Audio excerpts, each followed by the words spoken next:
Hi friends, welcome to చిన్న vlogs. చూడండి, ఈరోజు చేసుకునే రెసిపీ వచ్చేసి సొరకాయ ఫ్రై అండి. సొరకాయ ఫ్రై సైడ్ డిష్కి చాలా బాగుంటుందండి. ఇట్లా సాంబారు రసంలోకి సైడ్ డిష్గా చాలా బాగుంటుందండి. చాలా ఈజీ మెథడ్లో ఎట్లా చేసుకోవాలనేది నేను చూపిస్తాను. ప్రాసెస్లోకి వెళ్ళిపోదామండి. దానికోసం కావాల్సినవి సొరకాయ ముక్కలండి. ఇట్లా పీల్ తీసుకొని చిన్న చిన్న ముక్కలుగా చేసుకోవాలండి. ఇది చూడండి, ఒక ఉల్లిపాయనండి ఇట్లా చిన్న చిన్న ముక్కలుగా కట్ చేసుకున్నాను. 2 ఎండుమిరపకాయలు తాలింపులోకి, కారానికి సరిపడా పచ్చిమిరపకాయలండి, కొంచెం కొత్తిమీర, కొంచెం కరివేపాకు, ఇదిగోండి తురుము పెట్టుకున్న కొబ్బరి అండి. ఇట్లా మిక్సీకి వేసుకున్నానండి. పీల్ తీసుకొని తోలు మిక్సీకి వేసుకున్నాను. పెసరపప్పు అండి, 1 గంట సేపు ముందు నానబెట్టుకోండి. ఇట్లా ఇవి అండి మనకి కావాల్సినవి సొరకాయ ఫ్రైలోకి. ఇంకా ప్రాసెస్లోకి వెళ్ళిపోదాం.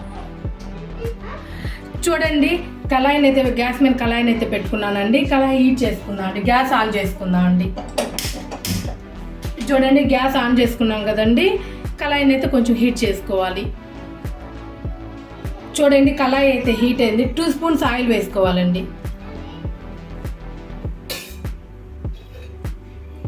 ఇదిగోండి చూడండి, 2 స్పూన్స్ ఆయిల్ వేసుకున్నాము. ఆయిల్ బాగా హీట్ అవ్వాలి. చూడండి, ఆయిల్ అయితే హీట్ అయిందండి. కొంచెం ఆవాలు, కొంచెం మినపప్పు, శనగపప్పు అండి, కొంచెం జీలకర్ర, కొంచెం కరివేపాకు అండి, ఎండుమిరపకాయ అండి. ఇట్లా తుంచి వేసుకోండి. ఎండుమిరపకాయ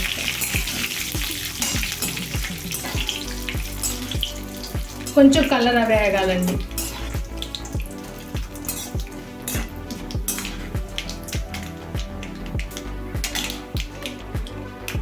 ఇదిగోండి కట్ చేసి పెట్టుకున్న పచ్చిమిరపకాయ ముక్కలు,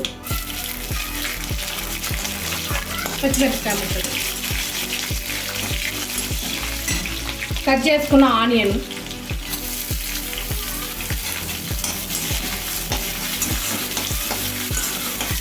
ఆనియన్ బాగా వేగాలండి. చూడండి, ఇట్లా కొంచెం వేగాయి కదండి. కొంచెం పసుపు వేసుకోవాలి.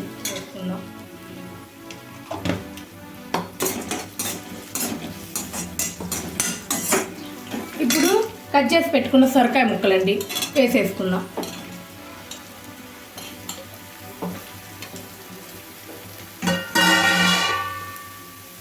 ఇట్లా వేసేసుకున్నాం కదండి.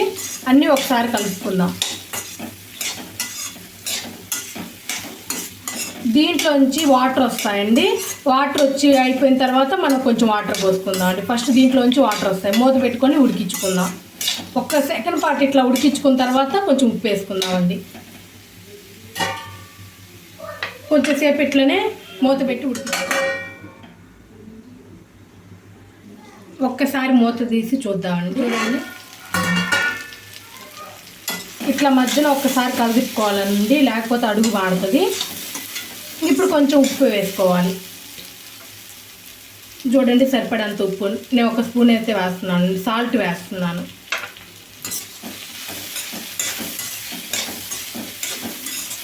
చూడండి, ఇట్లా కలుపుకోవాలండి. మళ్ళీ తిరిగి 1 నిమిషం పాటు ఇట్లనే ఉడికించుకుందాం. కొంచెం ముక్క సాఫ్ట్గా అయిన తర్వాత పెసరపప్పు వేసుకోవాలండి. ముందే పెసరపప్పు వేసుకోకూడదండి. కొంచెం సాఫ్ట్ అయింది అనుకున్న తర్వాత పెసరపప్పు వేసుకోవాలండి. ముందే పెసరపప్పు వేసుకుంటే మడుకు ముక్క ఉడకదు, కష్టం అవుతుంది. కొంచెం సాఫ్ట్ కానిచ్చుకుందాం. చూడండి, ఒకసారి చూద్దాము. ఇవ్వండి, ఒకసారి కలుపుకున్నాము. కొంచెం ముక్క సాఫ్ట్గా అయిందండి. ఇంకా పెసరపప్పు వేసుకోవాలి.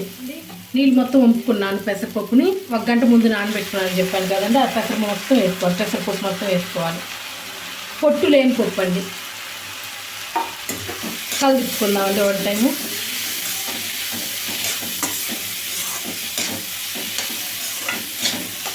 ఇట్లా కలుపుకున్నాం కదండి.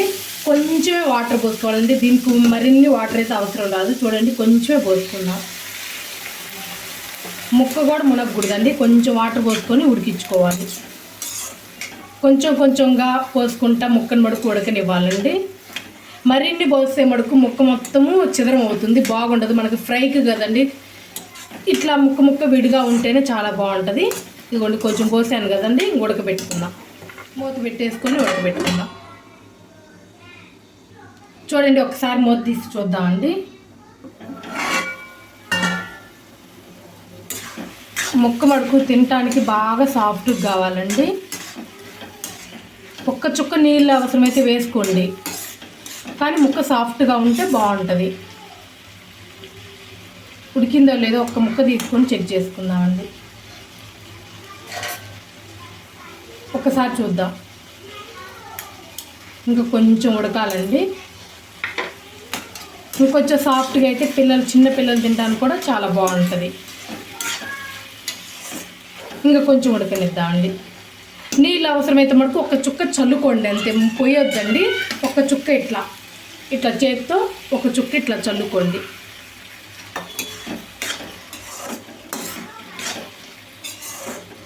మూత పెట్టుకొని 1 నిమిషం పాటు ఉడకనిద్దాం.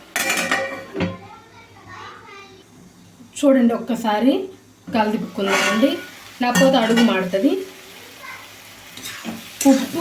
ఉప్పు సరిపోతే వేసుకోండి ఈ స్టేజ్లో ఉన్నప్పుడు.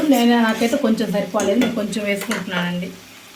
చూడండి 1 అర స్పూను కొంచెం వేసుకుంటున్నానండి. ఒకసారి ఇట్లా కలిదిప్పుకొని కొంచెం డ్రైగా అవ్వాలండి, ఇట్లా తడిగా ఉండకూడదు. కొంచెం డ్రై అయిన తర్వాత కొబ్బరి చల్లుకుందాం. ఇంకా మూత పెట్టొద్దండి, కొంచెం డ్రై అవ్వనిద్దాం. ముక్క అయితే సాఫ్ట్గా ఉడికింది తినటానికి. ఇట్లా కొంచెం 1 సెకండ్ పాటు ఇట్లా మూత లేకుండా ఉడికించుకుందాం. చూడండి ఒక్కసారి చూడండి ఎంత పర్ఫెక్ట్గా ఉడికిందో. ఇప్పుడు కొబ్బరి చల్లుకుందామండి. పచ్చి కొబ్బరి అండి, నేను మిక్సీకి వేసుకున్నాను. చూడండి పచ్చి కొబ్బరిని మిక్సీకి వేసుకున్నాను. 1 అర చెప్పకి కొంచెం తగ్గుతుందండి, సరిపడంత వేసుకోండి. ఇదిగోండి వేసుకున్నాం కదండి, ఇట్లా కలుపుకోండి. ఇది ఉట్టిది తినడానికి కూడా చాలా బాగుంటుందండి. స్పూన్తో కూడా మామూలుగా తినొచ్చండి. ఉప్పు చాలా బాగా టేస్ట్గా ఉంటుంది. సైడ్ డిష్కైనా కానీ లేకపోతే ఇట్లా స్పూన్తో తినడానికి కూడా అంత బాగుంటుందండి.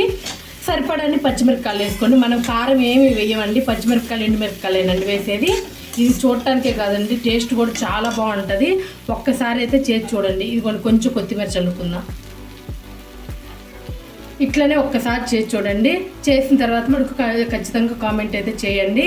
నా వీడియో కనుక నచ్చినట్లయితే లైక్ చేయండి, షేర్ చేయండి, కామెంట్ చేయండి. Please subscribe my channel. Thank you.